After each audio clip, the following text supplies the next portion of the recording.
कह रहे हैं कि जिसके जीवन में सतगुरु आ जाता है उसका भाग्य पलट जाता है। कहां वो मनुष्य चोला बर्बाद करने के बाद 84 की तरफ जा रहा था, कहां उसको सीधे यू टर्न मिल जाता है और सीधे मुक्ति को प्राप्त कर लेता है। दोबारा ये इंसानी जन्म भी नहीं मिलता। लोग तरस रहे हैं कि हमें इंसान जन्म दोबारा मिल जाए, दोबारा मिल जाए। जो सच्ची भक्ति में आ जाता है वो इंसान जन्म भी नहीं मांगता दोबारा, क्योंकि इंसान जन्म भी 9 महीने उल्टा लटकना पड़ेगा प्राप्त करने के लिए माँ के गर्भ में। उसके बाद फिर वही शरीर लेके आओगे, फिर वही किडनी फेल हो गई, फेफड़े खराब हो गए, अस्थमा हो गया, दमा हो गया, कैंसर हो गया, फिर वही रोना धोना लगा रहेगा काया के साथ। तो इस बार क्या करना है, इस बार काया का खेल ही खत्म कर देना है। यानी अब दोबारा कभी जन्म मरण में आना ही नहीं है। लेकिन केवल कहने से ये नहीं हो सकता कि कोई कहे जी मैं दोबारा वापस नहीं आना चाहता तो नहीं आएगा, ऐसा नहीं हो सकता। आना ही पड़ेगा। कारण क्या है? कारण है बीज। तुम खेतों में बीज डाल दो तो नहीं, फसल नहीं उगेगी। अरे डाल दिया बीज, अब उगेगी। तो इसी प्रकार जो अगला जन्म है वो फसल है, वो वृक्ष है। और बीज क्या है? अंत समय में जो तुम विचार करते हो काया का, जब अंत समय आता है तो क्या करते हो? डॉक्टर को क्या बोलते हो? डॉक्टर साहब मैं जीना चाहता हूं, मैं मरना नहीं चाहता। कहने का मतलब क्या है? इनडायरेक्टली क्या बोल रहे हो तुम कि डॉक्टर साहब मैं इस शरीर से जुदा नहीं होना चाहता, मुझे ये शरीर चाहिए, कैसे भी करके शरीर को बचा लो। ये बीज पड़ गया तुम्हारा। जैसे मृत्यु का समय आया तुमने उसी वक्त बीज डाल दिया। अब जब बीज डाल दिया तो पेड़ उगेगा, ऐसा हो नहीं सकता कि ना उगे।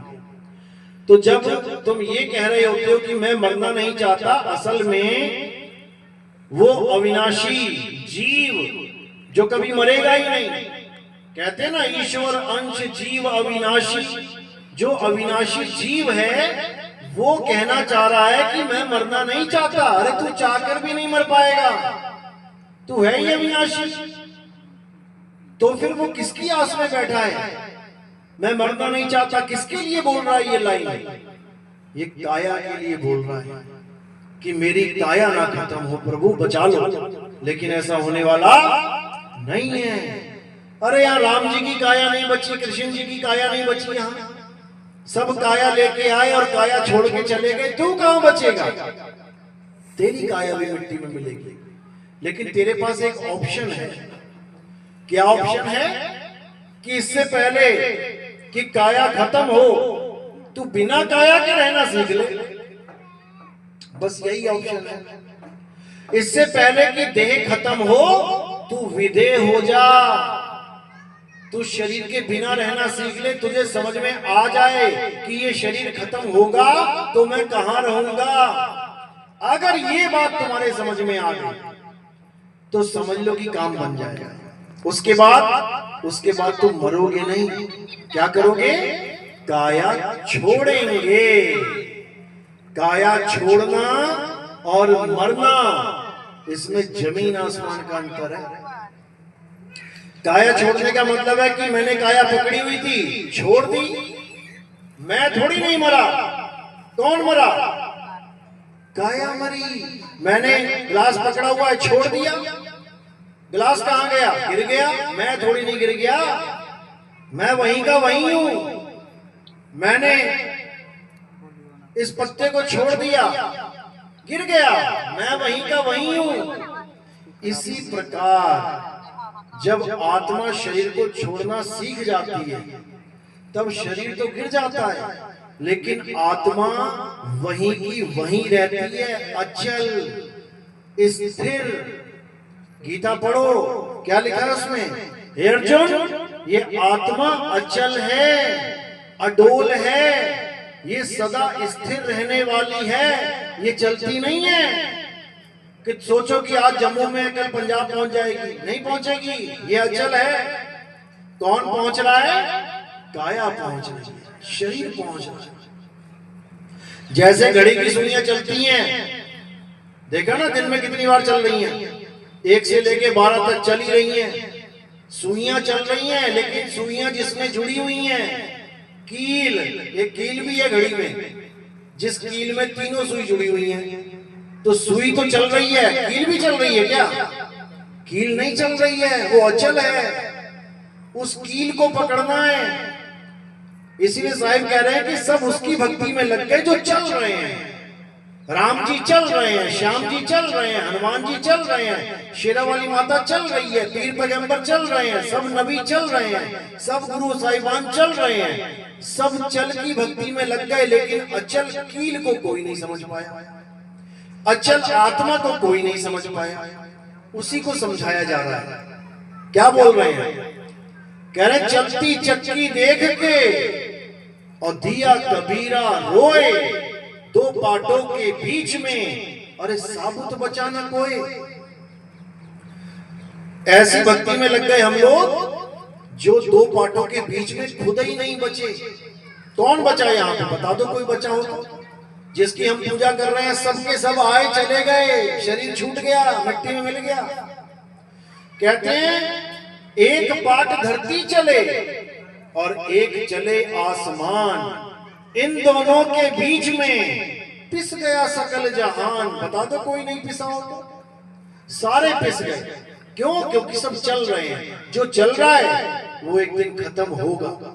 आपके यहाँ बेड पड़ा होगा, वो चल नहीं रहा है, एक ही जगह पड़ा है, लेकिन 15 साल बाद आप उसको जब बदलोगे तो क्या कहोगे? ये बेड बहुत चला, ये बहुत बढ़िया चला। कहाँ चला? ये तो वहीं रहा। चलने का मतलब आयु ढल जाना, चीज खराब हो जाना। ये कपड़ा बड़ा चला, यानी जो चीज भी चल रही है, पैदा हो रही है, नाश हो रही है, वो सब चल अवस्था में है।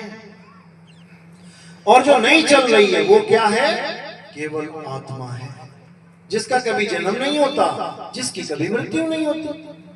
तो कह रहे हैं एक पाट धरती चले, एक चले आसमान, इन दोनों के बीच में पिस गया सकल जहान। अरे पाट पाट सब कोई कहे और किल्ली कहे ना कोई, और जो किल्ली संग लाग रहा तो बाल न बांका होए।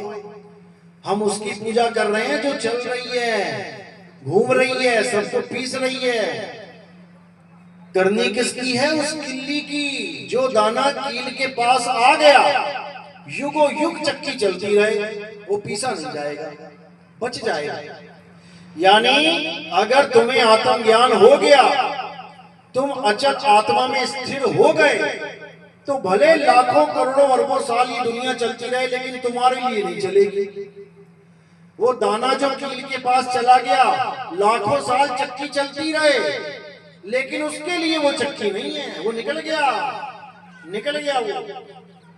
तो यही कबीर साहब समझा रहे हैं कि जल में मीन प्यासी, मोह देखत आवे हासी, आत्म ज्ञान बिना नर भटके, कभी कावा कभी काशी।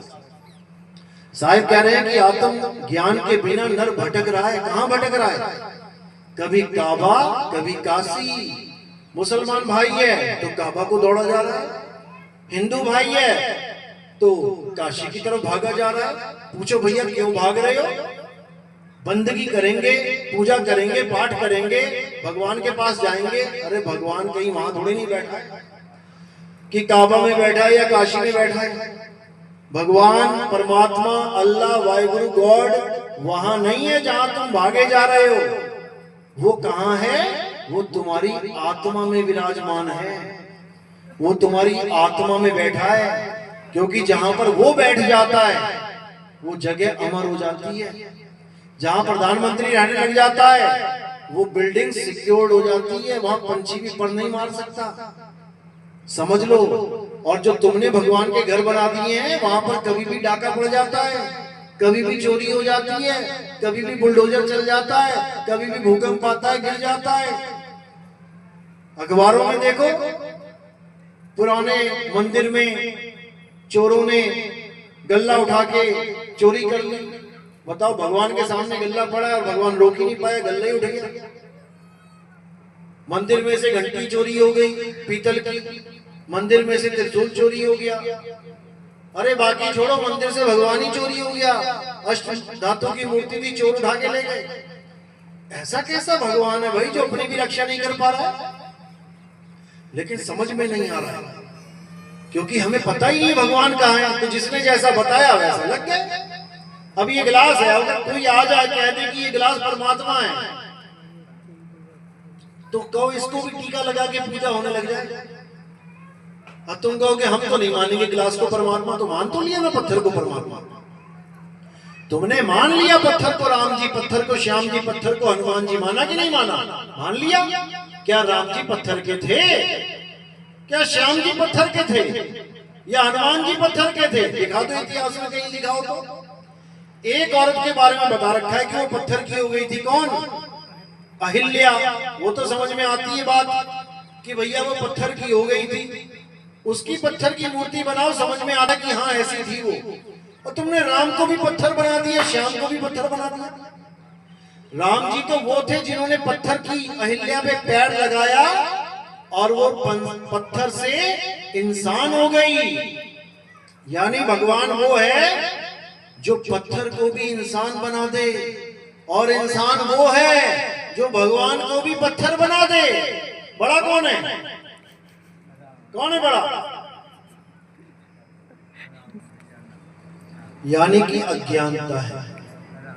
भगवान राम ना तो कभी पत्थर के थे, ना हैं और ना होंगे। श्री कृष्ण जी ना कभी पत्थर के थे, ना हैं, ना कभी होंगे। क्यों नहीं होंगे? कारण क्या है? क्योंकि वो गीता में 1000 बार बोल गए कि हे अर्जुन, ये जो शरीर तुम्हें दिखाई दे रहा है, ये मेरा शरीर, ये मैं नहीं हूं। ये मैं नहीं हूं कि तुम आंख, कान, नाक, हाथ, पैर, छाती, जांघे, कंधे देख के कहो कि ये कृष्ण जी है। नहीं है, ये मेरा शरीर है। मेरा शरीर मैं नहीं। जैसे मेरा गिलास, मेरी कार, मेरा घर, मेरा बैग, मेरा झोला मैं नहीं, मैं तो कुछ और हूं। क्या हूं? हे अर्जुन, मैं आत्मा हूं। मैं अजर अमर अविनाशी हूं। मेरा ना तो कभी जन्म होता है और ना ही कभी मेरी मृत्यु होती है।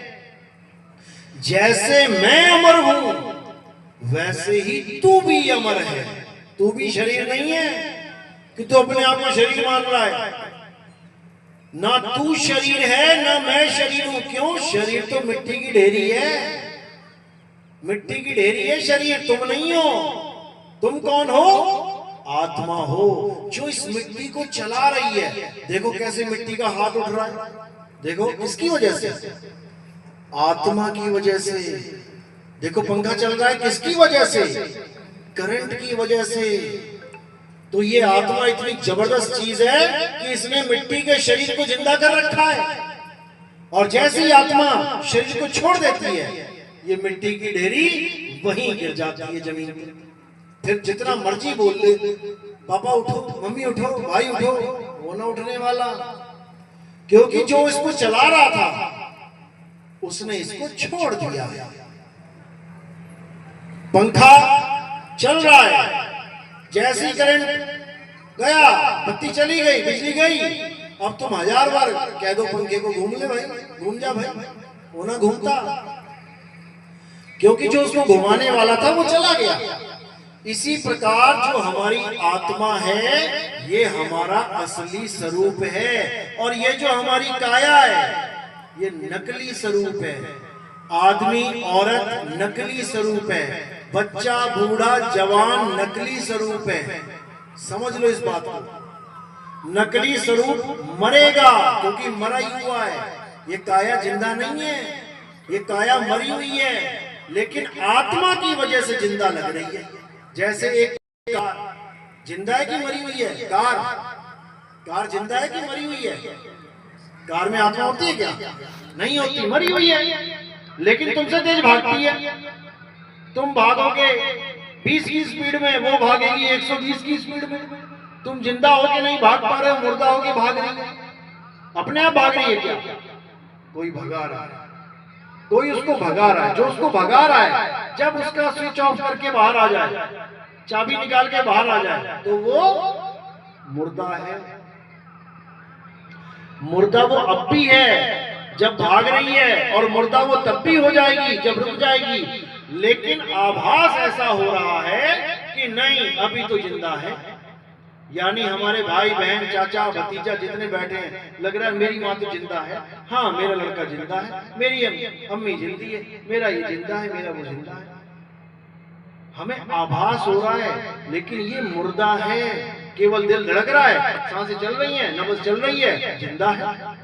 जैसे कार में इंजन चल रहा है, धुआं निकल रहा है, पेट्रोल पी रही है, जिंदा है। अरे मुर्दा है वो, उस ड्राइवर की वजह से जिंदा है। जैसे ही चाबी निकालेगा, बात खत्म हो गई। तो इसी प्रकार जो हमारा नकली स्वरूप है, वो ये काया स्वरूप है।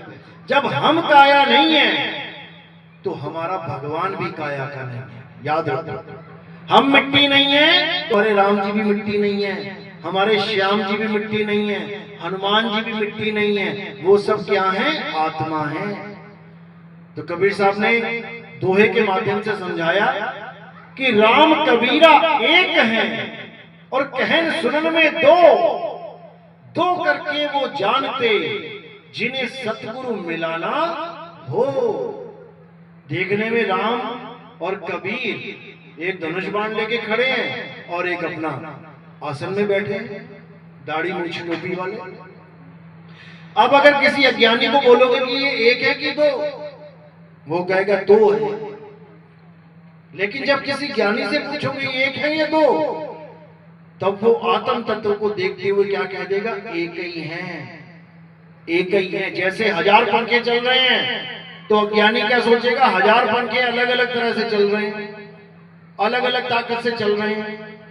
राम जी अलग ताकत से चल रहे हैं, शंकर जी अलग ताकत से चल रहे हैं, हनुमान जी अलग ताकत से चल रहे हैं, आप और हम अलग अलग ताकत से चल रहे हैं। लेकिन जो ज्ञानी होगा वो क्या बोलेगा? 1000 पंखे एक ही करंट से चल रहे हैं।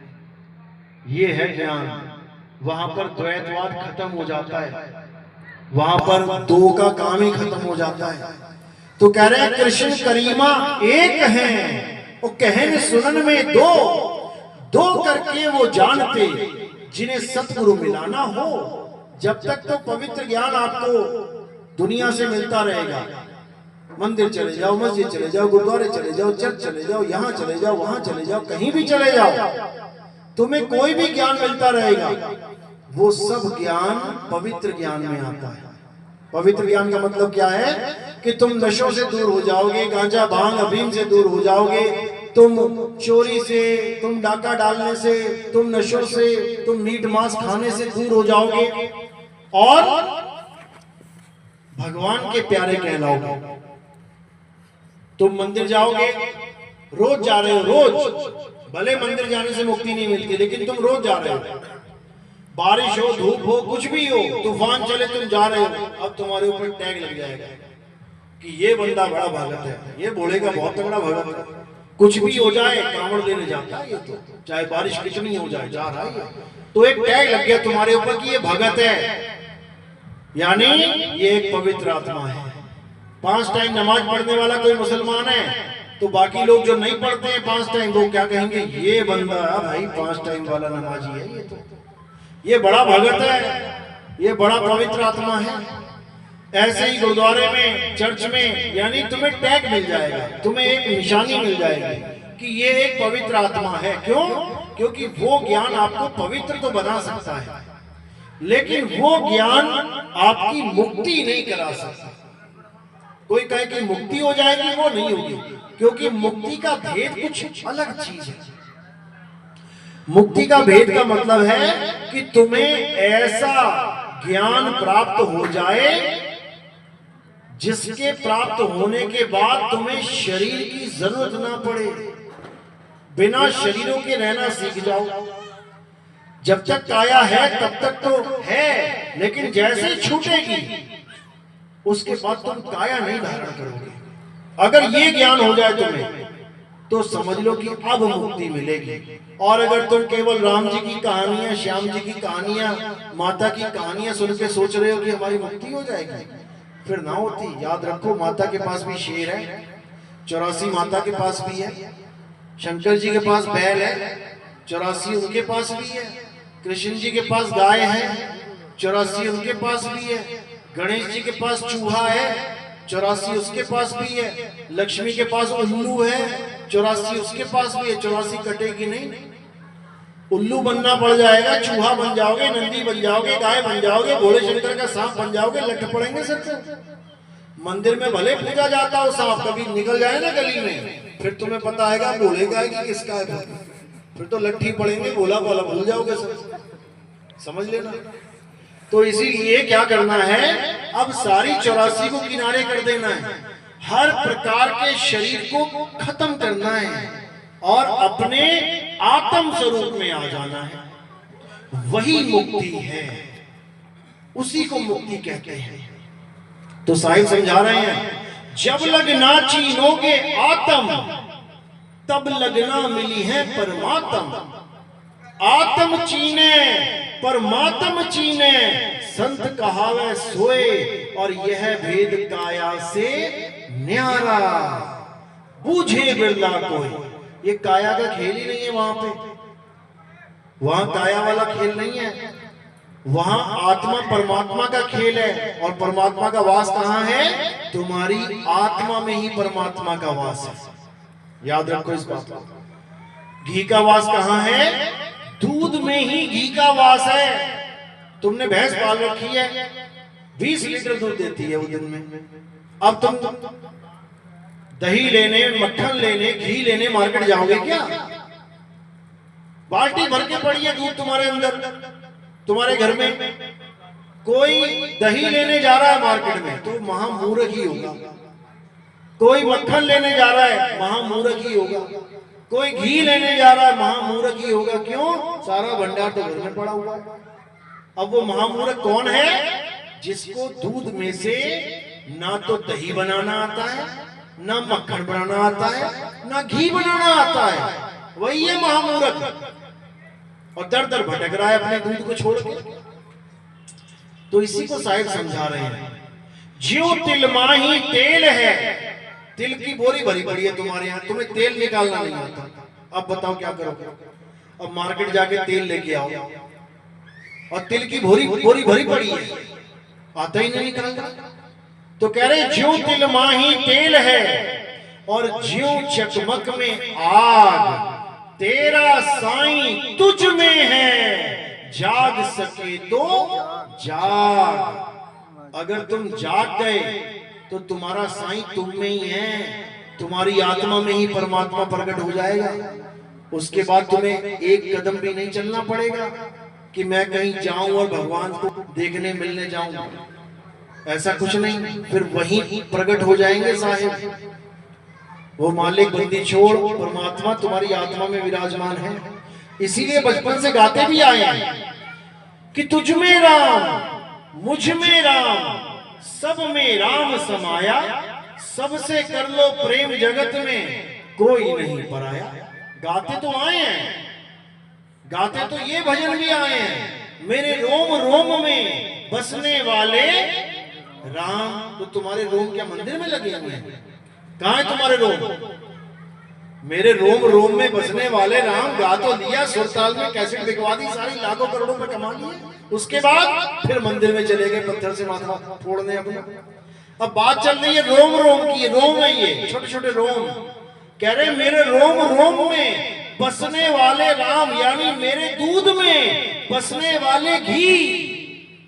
और उसके बाद घी कहां ढूंढने जा रहे हो? गली नंबर 4 में। तो बात नहीं बनेगी। इसको समझना पड़ेगा आपको अच्छे से। तुझ में राम, मुझ में राम का मतलब ये नहीं है कि मुसलमान वाला राम। मुसलमान कहेगा भैया तेरे अंदर ही राम होगा, मेरे अंदर नहीं है, मैं ना मानता उसको। फिर क्या करोगे? वाणी फेल हो गई। तुझ में राम, मुझ में राम का मतलब है आत्म राम। तुझ में आत्म राम, मुझ में आत्म राम, सब में आत्म राम समाया, सब में आत्मा समा रही है। आत्मा का नाम सुना है? किस किसने सुना? हाथ खड़ा करें। पूरे जीवन में जिसने केवल एक बार भी सुना हो आत्मा, किसने सुना? हाथ खड़ा करो। जिसने नहीं भी खड़ा किया ना, सुना उसने भी है, जाने दो, आलसी हो गए हैं, कोई बात नहीं। तो कह रहे हैं कि जो आत्मा है, जो सबने सुना हुआ है, ऐसा कोई है ही नहीं जिसने आत्मा ना सुना हो। ऐसे फूटे भाग किसी के नहीं होंगे। छोटे से बच्चे से भी पूछोगे ना, कभी आत्मा सुना? हाँ मैंने सुना है आत्मा, वो यूट्यूब पे देखा था, प्रेत आत्मा, भूत आत्मा, सुना उसने भी होगा। आत्मा सबने सुना है। सब अपनी अपनी आत्मा लेके आए हैं। किसी के घर में तो नहीं छूट गई कि जल्दबाजी में चूल्हे के पास छूट गई हो चाय बनाते बनाते, कि जल्दबाजी में बाथरूम में कपड़े बदले वहीं टंगी रहेगी बेचारी और तुम वापस इधर आ गए। ऐसा कभी नहीं हो सकता। ऐसा कभी क्यों नहीं हो सकता? क्या कारण है? क्योंकि अगर तुम यहां तक पहुंच गए हो, इसका मतलब आत्मा है। और कहीं रास्ते में आत्मा शरीर छोड़ देती तो बिना आत्मा के आ जाते, वहीं पड़े होते कहीं पे। तो अपनी अपनी सब आत्मा लेके आए हो ना, तुम आत्मा लेके आए हो, आत्मा तुम्हें लेके आई है, पहले ये समझ लो। आत्मा लेके, अगर तुम आत्मा को लेके आते तो आत्मा को कहीं छोड़ के आ भी सकते थे, क्योंकि तुम ला रहे हो। अब आत्मा तुम्हें लेके आ रही है, इस काया को आत्मा लेके आ रही है, तभी तो यहाँ पहुंची है। अगर ये रास्ते में आत्मा इसको छोड़ देती तो तुम यहाँ पहुंच ही ना पाते। इसकी इतनी बड़ी महिमा है, लेकिन इसको कोई जानता ही नहीं। हिंदू सुबह घर से निकल रहा है थाली लेके मंदिर के लिए, पूजा करने के लिए। अगर आत्मा ने रास्ते में उसका शरीर छोड़ दिया तो मंदिर पहुंच जाएगा क्या? भगवान इंतजार करता रह जाएगा, आया नहीं भाई, कहां रह गया? उस आत्मा की वजह से तुम मंदिर पहुंच पा रहे हो। अगर कोई मुसलमान भाई मस्जिद जा रहा है नमाज पढ़ने, रास्ते में शरीर छोड़ दिया ना आत्मा ने, तो वहीं रास्ते में नमाज हो जाएगी, वहीं लेट जाएगा। अगर सिख भाई ईसाई भाई के साथ भी ऐसा हो जाए, वहीं पे गिर जाएंगे। तो जो आत्मा है, जो तुम्हें हर जगह लेके जा रही है, लेके आ रही है, हर पूजा तुम्हारी संपन्न कर रही है, हर मंत्र तुम्हारे सिद्ध करवा रही है। तुम मुंह से बोल रहे हो राम राम राम राम राम, किसकी वजह से? किसकी वजह से? भगवान की वजह से, आत्मा की वजह से। अगर आत्मा निकल गई ना तो राम राम राम राम राम मां भी ना बोल पाओगे पूरा। आत्मा की वजह से तुम राम बोल पा रहे हो, आत्मा की वजह से तुम अल्लाह बोल पा रहे हो, आत्मा की वजह से तुम गॉड, तुम वाहिगुरु बोल पा रहे हो। और उसी आत्मा को तुम जान नहीं पा रहे हो कि वो आत्मा है क्या। तुम्हारे साथ रहती है हमेशा, हमेशा। तुम्हारी जितने भी तुमने कपड़े पहन रखे हैं, सब तुम्हें पता है ये मेरा है, ये मेरा है, ये मेरा है। तुम्हारी चप्पलें सब इकट्ठा कर देना, अगर ढेर लगा दे, तब भी अपनी अपनी खिसका लोगे, निकाल लोगे। अपने अपने मोबाइल पहचान लोगे, क्योंकि तुम्हारे साथ रहती है वो चीजें। लेकिन तुम्हारे साथ 24 घंटे नहीं रहती, तब भी तुम उसको पहचान रहे हो। जो 24 घंटे तुम्हारे साथ रहती है, कौन? आत्मा। तुम उसको नहीं जानते, जिसके बिना तुम एक सांस नहीं ले सकते, बिना उसके तुम्हारी सांस नहीं चल सकती। वो हमेशा तुम्हारे अंग संग है, उसको तुम नहीं जान रहे हो, इसीलिए अज्ञानता में। इसी आत्मा का ज्ञान ना होना अज्ञानता कहलाता है। और अज्ञानता हमें 1,84 में लेके जाता है। फिर तुम्हें नाना प्रकार की योनियों में जाना पड़ेगा, कुत्ता, बिल्ली, हाथी, घोड़ा, सूअर। जिस नाली में तुम कभी उंगली नहीं डाल सकते, उसमें तुम्हें नाक डाल डाल के खाना पड़ेगा भोजन। जब तुम सूअर बन जाओगे तो ये मत सोचना कि सूअर तुम नहीं बनोगे, कईयों को बना रखा उसने। उसका नाम काल भगवान है, वो सबकी हालत खराब कर देता है। तो ऐसा कोई बचा नहीं जिसने 84 भोगी नहीं। 84 भोगने के बाद ये शरीर मिला इंसानी जन्म, लेकिन हमें यही नहीं पता कि मिला क्यों है, इसलिए हम इसको बर्बाद करने में लगे हैं। हमें पता ही नहीं है ये मिला क्यों है, इसको बर्बाद कर रहे हैं। ये इंसानी जन्म क्यों मिला है? इस जन्म मरण का बंधन तोड़ने के लिए। कैसे टूटेगा? अपनी आत्मा का ज्ञान प्राप्त करके टूटेगा। बाकी लोग क्यों नहीं तोड़ सकते? ये कुत्ता बिल्ली हाथी घोड़ा ये क्यों नहीं बंधन तोड़ सकते? क्योंकि ये कभी सत्संग समझ ही नहीं सकते। बिल्ली को तुम कितना समझा लो, तू शरीर नहीं तू आत्मा है, तू शरीर नहीं तू आत्मा है, क्या करेगी वो? समझ जाएगी? कभी नहीं समझेगी।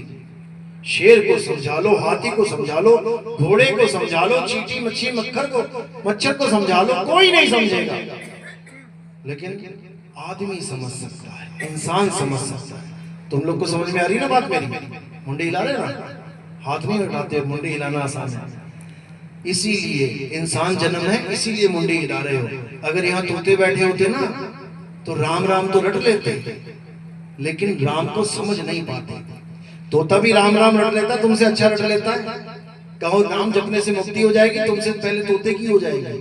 वो 24 घंटे रट सकता है राम राम राम राम राम राम राम, तुम भूल जाओगे राम को। वो 24 घंटे राम राम राम राम करेगा। तो राम राम करने से अगर मुक्ति मिल जाएगी तो इंसान से पहले तोता मुक्त हो जाएगा। लेकिन राम राम करने से मुक्ति नहीं होती, नहीं होती। किससे होती है? राम को समझने से, राम को जानने से, राम हो जाने से मुक्ति होती है। राम हो जाना है। राम मतलब आत्म राम, जिसकी वजह से भगवान राम का भी शरीर चल रहा है। किसकी वजह से? भगवान राम का शरीर बिना आत्मा के चल रहा है क्या? कृष्ण जी का शरीर बिना आत्मा के चल रहा है क्या? हनुमान जी का शरीर बिना आत्मा के चल रहा है। अरे तुम्हारा हमारा नहीं चल रहा तो उनका कैसे चल रहा है? यानी जितने भी लोग हैं, जो भी जीवित प्राणी है, सबके प्राणों का आधार आत्म राम है। इसलिए गुरु ग्रंथ साहब में वाणी दर्ज है कि आत्म राम पूजिए, गुरु के सहज सुभाए। आत्मे नो आत्मे दी प्रतीत ते घर ही परचा पाए। यानी घर में ही परचा, यानी परिचय हो जाएगा तुम्हें, घर में ही राम मिल जाएगा। वो परमात्मा कहीं दूर नहीं है कि तुम सजा के थाली निकल रहे हो, जी आज हमारे भगवान जी का व्रत करना है, ये करना। अरे घर में ही है, वो बैठा हुआ है, लेकिन तुम्हें पता नहीं है, इसलिए भटक रहे हो। जैसे हिरन भटक रहा है। कस्तूरी कहाँ है? नाभि में। और हिरण कहाँ भटक रहा है? जंगल में। कस्तूरी कुंडल बसे और मृग ढूंढे वन माही। ऐसे रमता राम है ये दुनिया जाने नहीं। वो रमता राम हम सब में रम रहा है, लेकिन हमें उसका पता ही नहीं है, इसलिए हम इसकी खोज नहीं कर रहे हैं। अब पत्थर में भगवान मानना आसान है, लेकिन इंसान में भगवान मानना मुश्किल है। इंसान में भगवान मानना क्यों मुश्किल है? क्योंकि भगवान तुम्हें दिख नहीं रहा, यानी आत्मा तुम्हें दिख नहीं रही, तुम्हें शक्लें दिख रही। ले इसको भगवान मानो है, ये दुनिया भर का मीट खा जाता है, तो इसको भगवान मानो। ये तो सुबह शाम गालियां देता है, इसमें कहां से परमात्मा आ गया? समझो, सब में परमात्मा का वास है, लेकिन सब में मन का भी वास है। जो मन है यही उल्टे पुल्टे काम करवा रहा है। किसी को अच्छा बना दिया मन ने, किसी को बुरा बना दिया। अब सबको अच्छाइयां और बुराइयां दिख रही हैं, लेकिन दोनों काया जिसकी वजह से चल रही है वो करंट नहीं दिखाई दे रहा। इसलिए मतभेद हो जाता है कि हम नहीं मानते, कि मुसलमान कहते हैं हम नहीं मानते कि आदमी में अल्लाह है। अगर आदमी में अल्लाह ना होता ना तो आदम अलैहिस्सलाम को मत्था न टिकवाया जाता। इस दुनिया में पहला इंसान आदम अलैहिस्सलाम थे। अल्लाह का हुक्म था कि मेरे सिवा किसी के आगे सजदा नहीं करना है, लेकिन उसी अल्लाह ने उसी आदम का सजदा करवाया सबको, सब जिन्नों को, सब फरिश्तों को, यानी हमारी भाषा में सब देवी देवताओं को, सब पितरों को, सबसे सजदा करवाया। माथा टेको इसको, क्योंकि आदम में ही अल्लाह का वास है। आदम यानी ये बैठा है आदम, आदमी, आदमी में ही अल्लाह का वास है। उसका नाम खुदा इसीलिए रखा है। खुदा मतलब खुद में आ, भटक मत, खुद में आ, तब पाएगा खुदा। लेकिन लोग समझ नहीं पा रहे, भटक रहे हैं। भटकते भटकते जीवन बीत गया, बूढ़े हो गए, मरने वाली हालत हो गई, लेकिन ना राम का पता ना श्याम का पता। केवल 52 अक्षरों में राम राम राम राम, राधे राधे राधे राधे, अल्लाह अल्लाह, वाहेगुरु वाहेगुरु वाहेगुरु, अक्षर पकड़ के बैठे हो, अक्षर पकड़ के बैठे। और जब अंत समय आएगा तो ये अक्षर भी ना निकलेंगे मुंह से, फिर क्या निकलेगा? आखिरी शब्द यही निकलता है जब बच्चा पैदा होता है और जब मरता है, लास्ट मोमेंट, ये आई निकलता है। जब बच्चा पैदा हुआ तो क्या करता है? आई बोल रहा है, और अंत समय में सारा खेल ही आता है। इसी आ से सारे अक्षर बनते हैं जो भी तुम जीवन में बोल पाते हो, इसी आ से। पहला अक्षर क्या है? आ। इसी आ से सारे अक्षर बनते हैं। केवल होठ कंठ जीभ लगानी पड़ती है, यानी एक ही फूंक से, जो बांसुरी में फूंक मार रहे हो ना, उसी एक ही फूंक से 7 सुर बन जाते हैं। बस तुम्हें बटन दबाने पड़ेंगे, समझ रहे हो? इसी एक अक्षर आ से सारे 52 अक्षर बन जाते हैं। आ ई उ ए का खा गा चा छा जा टा ठा डा पा, सारे अक्षर बन गए इसी एक आ से। और जब ये अक्षर बन गए तो सारे भगवानों के नाम भी आ गए। या रा ला वा शा, जब ये लाइन बन गई तो रा उठा लिया राम का, पा फा बा भा मा, माँ बन गया तो इधर से माँ उठा लिया, बन गया रा माँ। ये अक्षर ना बनते अगर, किसने बनाए ये अक्षर? किसने बनाए? आदि मानव ने। ये अक्षर तुम्हें भगवान दे के नहीं भेजता कि हिंदुस्तान में जो बच्चे पैदा होते हैं उसको भगवान हिंदी पढ़ा के भेजता है, जो अंग्रेजों के बच्चे होते हैं उनको अंग्रेजी पढ़ा के भेजता है। कोई किसी को ना पढ़ाता कुछ भी। कई अक्षर आता है, चाहे अंग्रेज का बच्चा हो चाहे किसी का बच्चा हो, बस। उसके बाद सारी पढ़ाई आदि मानव वाली सिखाई जाती है। आदि मानव ने ही आग की खोज करी थी, आदि मानव ने ही अक्षरों की खोज करी है, आदि मानव ने ही चित्र बनाने शुरू किए थे। आज भी गुफाओं में चित्र मिलते हैं बने हुए, उस जमाने के बंदों ने बना रखे हैं। जो उन्होंने चित्र बनाए, जो उन्होंने नाम रखे, आज तक हम वो नाम रटते आ रहे हैं। ये सारे नाम उन्हीं की देन है, उन्हीं की देन है।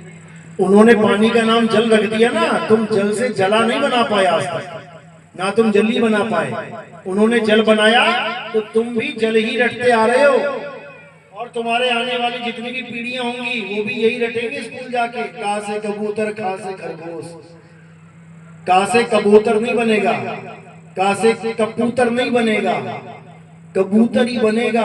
क्यों? आदि मानव ने बनाया है, तुमने नहीं बनाया, तुम नहीं बना सकते, तुम बस वही पढ़ोगे। तो आदि मानव ने, भारत के आदि मानवों ने कितने अक्षर बना दिए? उस आ से 52 अक्षर। जब तुम गिनोगे का खा गा चा छा जा सारे, तो टोटल 52 अक्षर है।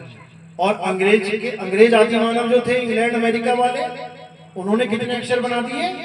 26 अक्षर उन्होंने बनाए, 26 हमने बना दिए 52। तो इंटेलिजेंट कौन है? कौन महान है? कौन ज्यादा बुद्धिमान है?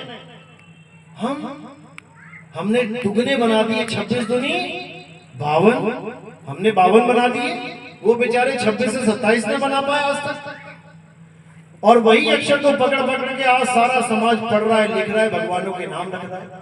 अल्लाह, वाहिगुरु, गॉड, राम, ये सारे नाम कहां से आए हैं? उन्हीं अक्षरों में से आए हैं।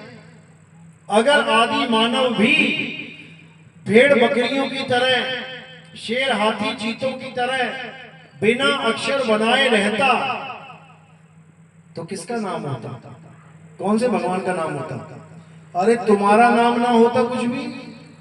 तुम्हारा नाम भी इसलिए रखा जा रहा है क्योंकि 52 अक्षर बने हुए हैं। इंसान ने 52 अक्षर बना दिए, इसलिए आगे नाम रखे जा रहे हैं। अगर भैंसों की तरह नाम ना रखता तो क्या होता? बच्चे ना होते? क्या होते? जैसे भैंसों की है, कार लेके जाओ, 5000 भैंसें सड़क पे खड़ी हैं, बताओ किसका क्या नाम है? पागल हो जाओगे नाम याद कर करके। लेकिन इंसानों के नाम याद कर लिए। क्यों? 52 अक्षर हैं।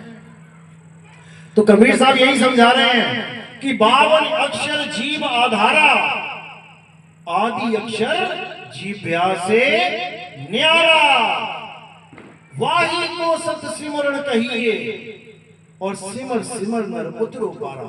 ये 52 अक्षर जपने से कोई मुक्ति मिलने वाली नहीं है, सिमरन नहीं है ये कि तुम हिंदू हो तो राम राम राम राम राम राम राम ओम नमः शिवाय ओम नमः शिवाय, और तुम मुसलमान हो तो अल्लाह हो अल्लाह हो अल्लाह हो, तुम सिख हो तो वाहिगुरु वाहिगुरु वाहिगुरु, गॉड वाले हो तो हालेलुया हालेलुया करते रहो। उससे क्या होगा? जीव भी तो हिला रहे हो भाई।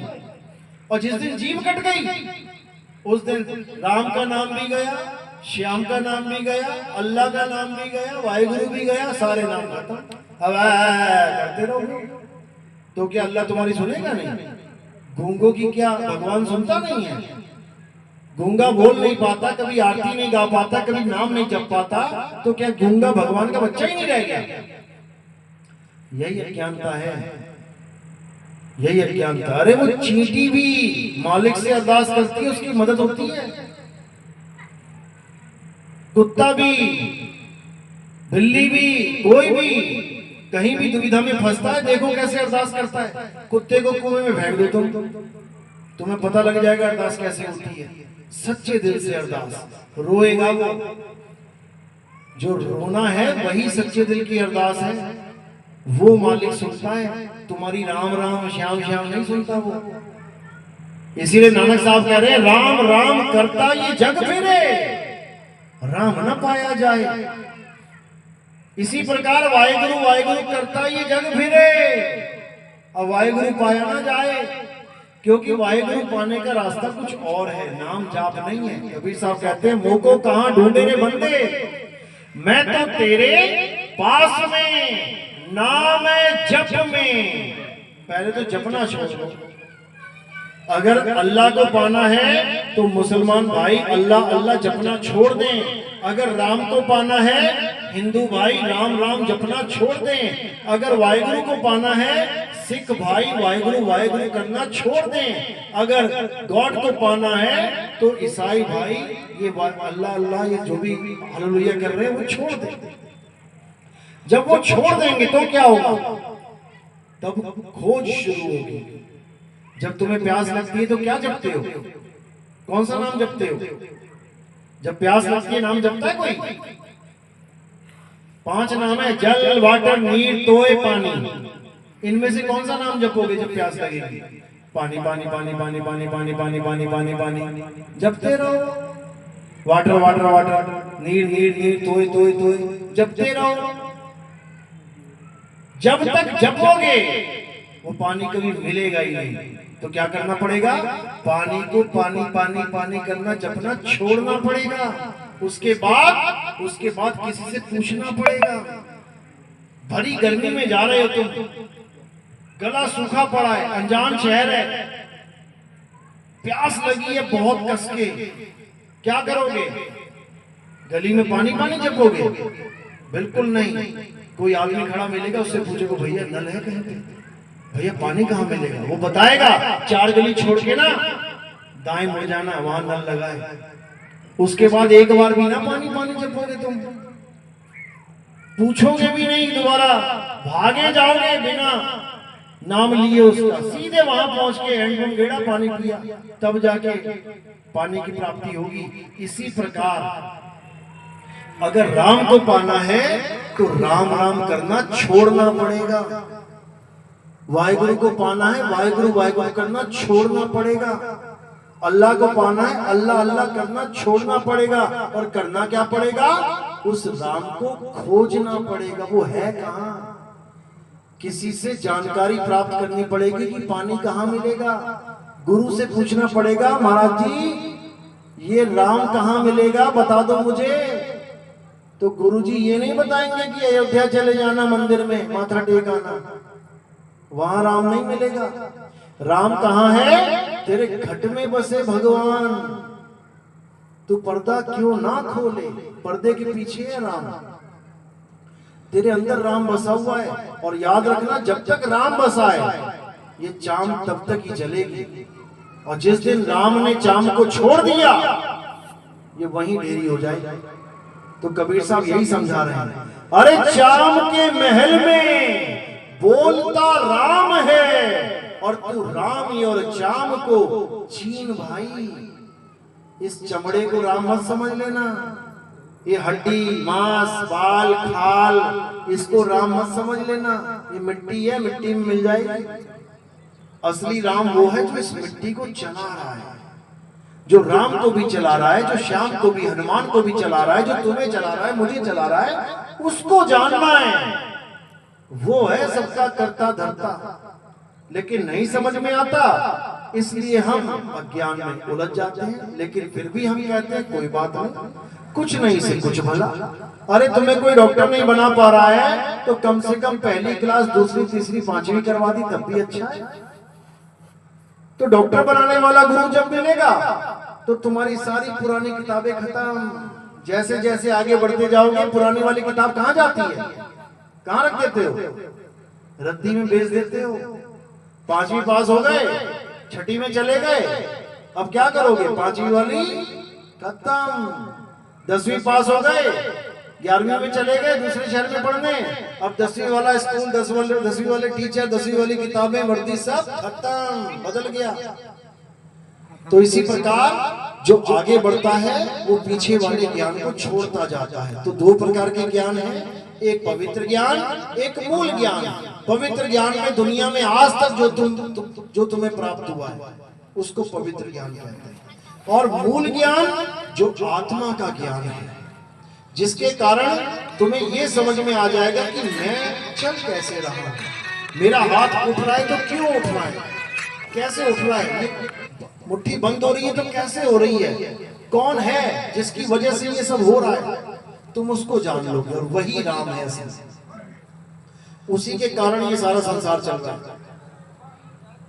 अगर वो राम सबसे अपनी ताकत खींच ले तो ये सब मुर्दों का गांव हो जाएगा। ये जितने जिंदा जिंदा बैठे ना, कबीर साहब की वाणी है, साधो ये मुर्दों का गांव। ये मुर्दों का गांव है जो हम सोच रहे हैं ये जिंदों का गांव है। मुर्दों का गांव मिट्टी के भांडे, कहते मिट्टी के भांडे हैं, मिट्टी के शरीर हैं, मिट्टी के शरीरों ने गांव बसा रखा है।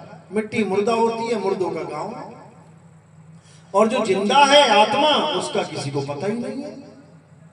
तो इसी को समझना और कुछ नहीं करना। तो समझ लो कि भगवान परमात्मा किसी मूर्ति में नहीं है, ये है असली मूर्त जिसमें भगवान है, ये है असली मूर्त जिसमें राम विराजमान है। पत्थर की मूर्त में राम विराजमान नहीं होते। अभी मक्खी बैठ जाए तुम्हारी नाक पे, कितने सेकंड बैठने दोगे? कितनी देर बैठने देते हो? 1 मिनट बैठने दोगे? चल बैठ ही रहे यार, आराम कर दो। 1 मिनट में जैसी मक्खी बैठी, फर से हाथ आया है, भगा दोगे? तुम्हारे 2 हाथ हैं, 1 नाक है, तब भी मक्खी नहीं बैठने दे रहे हो। और मूर्तियों के 8 हाथ हैं, फिर भी मक्खी नहीं उड़ा पाएंगे। 1 छोड़ 20 बैठ गए मूर्ति के ऊपर। तुम लड्डू खा खिला के गए मूर्ति में, तुम तो चले गए घर। अब वहां लड्डू पे कौन बैठेगा आके? कौन बैठेगा? मक्खियां। 8 हाथ हैं लेकिन मक्खी ना उड़ा पा रहे हैं। बताओ तुम उसको भगवान बना के बैठे हो। क्यों बना के बैठे? क्योंकि पंडित जी ने कह दिया कि इसमें प्राण प्रतिष्ठा हो गई है। अच्छा जी, प्राण प्रतिष्ठा हो गई है। वो क्या होती है जी? मूर्ति में प्राण डाल देते हैं पंडित जी। अपने लड़के के शरीर में प्राण नहीं डाल पाए। कभी लड़का मर जाए किसी पंडित जी का तो उसमें मंत्र मार के प्राण डाल दो। जब तुम पत्थर में प्राण डाल सकते हो, वो तो फिर भी लीवर, किडनी, दिल, गुर्दा सब कुछ है उसके पास, उसमें डाल दो। फिर क्यों सीधे शमशान घाट ले जाते हो? समझने वाली बात है। जिसमें प्राण होते हैं उसके कुछ गुण होते हैं। जैसे तुम में प्राण है, तुम में प्राण है, तुम्हारे अंदर कुछ गुण है। तुम चल सकते हो, तुम बोल सकते हो, तुम खा सकते हो, पचा सकते हो, तुम अपने घर की रक्षा कर सकते हो। तुम घर में बैठे हो, सामने मोबाइल पड़ा है, चोर आएगा ले जाएगा क्या? नहीं ले जा पाएगा। तुम बैठे हो, लेकिन भगवान के मंदिर में गया, भगवान के सामने गल्ला उठाया और चलता बना, भगवान नहीं रोक पाया। क्यों? क्योंकि प्राण नहीं है। भगवान छोड़ो, इंसान छोड़ो, तुम कोई बहुत बढ़िया वाला खतरनाक सा कुत्ता पाल लो, एक पिटबुल पाल लो, बुलडॉग पाल लो, तुम भले घर में ना हो, क्या चोर तुम्हारा मोबाइल ले जाएगा घर में घुस के? ऐसी हालत कर देगा ना, दोबारा घुसेगा नहीं कभी जीवन में। क्यों? क्योंकि उसमें प्राण है। सांस चल रही है ना, ये सांस ही प्राण है, तुम में प्राण है। और जब अंत समय आता है तो प्राण पखेरु उड़ जाते हैं। कहते हैं प्राण पखेरु उड़ गए, इसके प्राण निकल गए। अरे प्राण थे तब निकले ना, और जिसमें प्राण है ही नहीं तो उसके प्राण क्या निकालोगे? तो मूर्तियों में जो प्राण डालते हैं उनके प्राण ये नहीं होते, उनके प्राण कभी भी निकल जाते हैं। कैसे? कोई भी मूर्ति है धनुष बाण वाली लगा लो या कोई चक्र वाली, चक्कर थोड़ा सा टूट गया, धनुष बाण की नोक थोड़ी सी टूट गई, अब क्या करेंगे पंडित जी? उस मूर्ति को उठा के किसी नदी के किनारे रख देंगे। पूछो क्या हुआ? खंडित हो गई। अरे मूर्ति खंडित हुई है, प्राण थोड़ी नहीं खंडित हो जाएंगे। तुम्हारे घर में कोई बच्चा है, उसका हाथ कट जाए, क्या करोगे? उसको उठा के नदी के किनारे रखाओगे? अपने बच्चे का हाथ कट गया तो तुमने घर में रख लिया। अरे अपने भगवान का धनुष का नोक टूट गया, बाण का नोक टूट गया, तुमने भगवान को उठा के बेघर कर दिया। बताओ, ये है हमारा धर्म, ये बन चुका है हमारा धर्म। असल में हमें पता ही नहीं है कि हमारा धर्म है क्या। हमारा धर्म ये नहीं है देवी देवताओं की पूजा करना भूल जाओ, ये तो तुम्हारे दिमाग में डाल दिया गया है कि देवी देवताओं की पूजा करना हमारा धर्म है। हमारा धर्म देवी देवताओं की पूजा करना नहीं है। क्या धर्म है हमारा? आत्मा को जानना हमारा धर्म है। गीता पढ़ो। हे अर्जुन, जो अपनी आत्मा में रमण करते हैं, जो अपनी आत्मा में तृप्त हैं, जो अपनी आत्मा में संतुष्ट हैं, उनके लिए कोई धार्मिक कर्म कर्तव्य लागू ही नहीं होता। उनको मंदिर में जाने की जरूरत ही नहीं है, उनको किसी पत्थर की पूजा करने की जरूरत ही नहीं है, उनको कोई नाम जपने की जरूरत ही नहीं है। अध्याय 3 17वां श्लोक घर में जाके देखना मोबाइल में, गीता अध्याय 3 17वां श्लोक देखो क्या कह रहा है कि असली पूजा क्या है? अपनी आत्मा में रमण करना है। रमण यानी रम जाना है, आत्मा में रम जाओ। जैसे कहते हैं ये तो मीराबाई हो गई, तो रम गई प्रभु में, प्रभु में नहीं रम गई, वो अपनी आत्मा में रमी हुई है। पायो जी में नाम रतन धन पायो, वस्तु अमोलक दी मेरे सतगुरु, कृपा कर अपनायो। पायो में नाम रतन धन पायो, कह रही है मुझे नाम मिल गया, नाम रतन, मुझे नाम मिल गया गुरु से। नाम का मतलब ये नहीं राम राम राम राम मिल गया, नाम का मतलब है आत्मा का ज्ञान मिल गया, मुझे आत्मा का ज्ञान मिल गया। वस्तु अमोलक, अमोलक मतलब जिसका कोई मोल ही नहीं है, उसका कोई मोल लगा ही नहीं सकता। मूर्तियों का मोल लग जाता है 50 रुपए की, 100 रुपए की, 1000 रुपए की, 10,000 रुपए की, लाख रुपए की, 10 लाख रुपए की, 1 करोड़ रुपए की। सोने चांदी की है तो 100 करोड़ की हो जाएगी, फिर भी मोल लग गया। लेकिन इस आत्मा का कोई मोल नहीं है, आत्मा का कोई मोल नहीं है। तुम्हारा बच्चा शरीर छोड़ने वाला है, डॉक्टर को कहो डॉक्टर साहब आत्मा नहीं निकलनी चाहिए, मैं पूरी दुनिया बेच के पैसा दे दूंगा तुम्हें, बच जाएगा क्या? आत्मा खरीदी बेची नहीं जा सकती, उसका कोई मोल ही नहीं है। उसी आत्मा का ज्ञान जब मीराबाई को हुआ तब उसने क्या बोला? वस्तु अमोलक दी मेरे